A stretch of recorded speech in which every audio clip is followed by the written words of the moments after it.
আবু দারদা রাদিয়াল্লাহু আনহু বর্ণিত, তিনি বলেন, আমার বন্ধু আমাকে উপদেশ দিয়েছেন, তুমি নেশাদ্রব্য পান করো না, নিশ্চয়ই নেশাদ্রব্য সব ধরনের অন্যায়ের চাবি।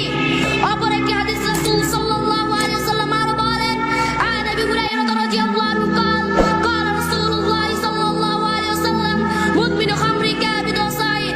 আবু হুরায়রা রাদিয়াল্লাহু আনহু বর্ণিত, তিনি বলেন, রাসূল সাল্লাল্লাহু আলাইহি ওয়াসাল্লাম বলেছেন, সর্বদা নেশাদ্রব্য পানকারী মূর্তি পূজকের ন্যায় অপরাধী। উক্ত হাদিস দ্বারা বোঝা যায় যে কেউ যদি নেশাদ্রব্য পান করে মৃত্যুবরণ করে, সে কাল কিয়ামতের দিন আল্লাহ তাআলার সাথে একটি মূর্তি পূজকের সাক্ষাৎ করবে। এ মর্মে মহান আল্লাহ তাআলা সূরা বাকারা 230 নম্বর আয়াতে বলেন, ইয়াসআলুনাকা, তারা আপনাকে জিজ্ঞেস করলো, আনিল খামরি ওয়াল মাইসির, নেশাদ্রব্য এবং জুয়া সম্পর্কে, কুল ফীহিমা ইসমুন কাবীর, আপনি তাদেরকে বলুন তাতে বড় গুনাহ হয়। উক্ত আয়াত দ্বারা বোঝা যায় যে নেশাদ্রব্য একটি বড় গুনাহ। আল্লাহ তাআলা আমাদেরকে স্পষ্টভাবে যা বুঝিয়ে দিতে চাচ্ছেন। আর আমরা যদি কেউ নেশাদ্রব্য পান করি বা খাই, তাহলে আল্লাহ তাআলা আমাদেরকে ভয়াবহ শাস্তি দিবেন।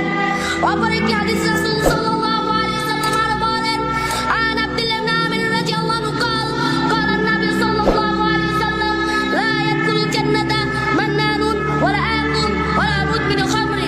رواه أحمد النسائي। আব্দুল্লাহ ইবনে আমর রাদিয়াল্লাহু আনহু বর্ণিত, তিনি বলেন, রাসূল সাল্লাল্লাহু আলাইহি ওয়াসাল্লাম বলেছেন, তিন শ্রেণীর লোক কখনো জান্নাতে যাবে না। এক, উপকার করে ক্ষুধাদানকারী। দুই, পিতামাতার অবাধ্যকারী। তিন, নেশাদ্রব্য পানকারী। আহমদ হাদিস নম্বর 5882, নাসাই হাদিস নম্বর 5672। উক্ত হাদিস দ্বারা বোঝা যায় যে ব্যক্তি যতই আমল আছে না, যতই করুক, যতই সালাত যাকাত যত রকমের আমল আছে না যতই করুক, কিন্তু সে যদি প্রত্যেকদিন নিয়মিতভাবে নেশাদ্রব্য পান করে, সে কখনো জান্নাতে যেতে পারবে না।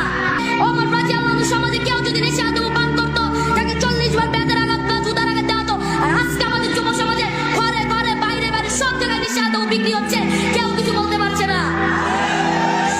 সম্মানিত উপস্থিতি, যতদিন না আমাদের যুব সমাজের মুখ থেকে নেশাদ্রব্য উঠিয়ে নেওয়া হচ্ছে, ততদিন পর্যন্ত আমাদের যুব সমাজ ক্ষতিগ্রস্তের অন্তর্ভুক্ত মধ্যেই থাকবে।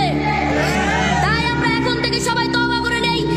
আগে যা করেছি তা জানি না, কিন্তু এখন থেকে এরপর থেকে নিজে তো নেশাদ্রব্য পান করবোই না, এমনকি অন্যকে যদি নেশাদ্রব্য পান করতে দেখি, তাকে পরিপূর্ণভাবে নিষেধ করব। সম্মানিত উপস্থিতি, আল্লাহ তাআলা যদি আমি এখন পর্যন্ত আপনাদের সামনে যা আলোচনা করলাম, তার উপর যদি আল্লাহ তাআলা পরিপূর্ণভাবে আমাদেরকে আমল করার তৌফিক দান করুন। এবং সুবহানাকাল্লাহুম্মা ওয়া বিহামদিকা আশহাদু আল্লা ইলাহা ইল্লা আনতা আস্তাগফিরুকা ওয়া আতুবু ইলাইক। আসসালামু আলাইকুম ওয়া রাহমাতুল্লাহ।